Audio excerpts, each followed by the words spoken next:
Magandang gabi po sa inyong lahat. Muli po, maraming salamat po muli sa mga taga-subaybay ko, sa aking mga followers. Doon po sa mga gustong magpa-private reading po, paki-message po ako sa aking account, then paki-follow and then subscribe and then pa-comment din po ako sa aking mga followers. Ngayong gabi po, ang aking ibibigay pong card ngayong araw na to ay para kay Aquarius at Taurus po.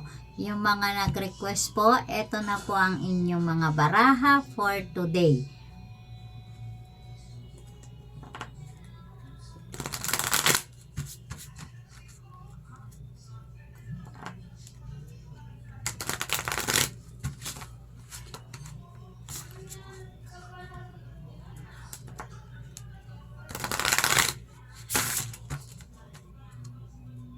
Ngayong gabi po, ang sinasabi po ng inyong mga baraha para kay Aquarius at Taurus po. Taurus and then the Aquarius po tong barahang to, na sinasabi po dito na hindi ka dapat masyadong maging magtiwala or masyadong maging kawang gawa na isang palabigay na tao. Yan po ang sinasabi ng inyong mga baraha ngayong gabi. At sinasabi po dito sa second card ninyo, mga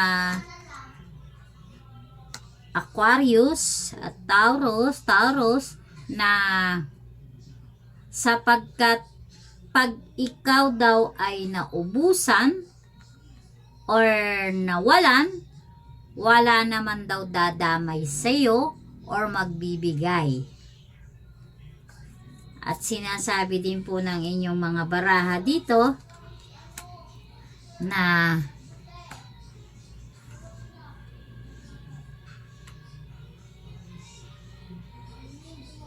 matuto ka.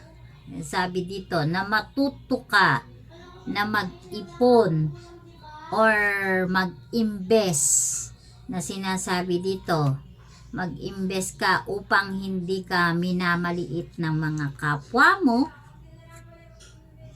or ng nasa paligid mo na lagi kang kinukutya or pilit nilang dinadown ka, sapagkat sila yung mga dating pag meron ka ay nandyan sila sa'yo at lagi mo silang tinutulungan. Ngayon sinasabi ng baraha mo na mag-invest ka, mag-ipon ka upang matupad mo lahat ng mga pangarap mo. Ayan po yung sinasabi ng inyong mga baraha, at makapag-ipon ka at matupad mo lahat ng mga pangarap mo nang hindi ka nila minamaliit, lalong-lalo na yung mga nasa paligid mo. Kaya kayong mga Aquarius, na matuto kayong sa buhay nyo na hindi kayo laging maging kawang gawa, na kahit na maliit na bagay ay hihingiin or ipapaubaya nyo sa inyong mga nasa paligid, kamag-anak man yan, kaibigan man yan, or hindi kilala. Kasi pag ikaw mismo ang nawalan at naubusan ng iyong kabuhayan, walang tutulong sa iyo kundi mga sarili nyo lang upang makaahon kayo at maitaguyod nyo muli ang inyong mga sarili.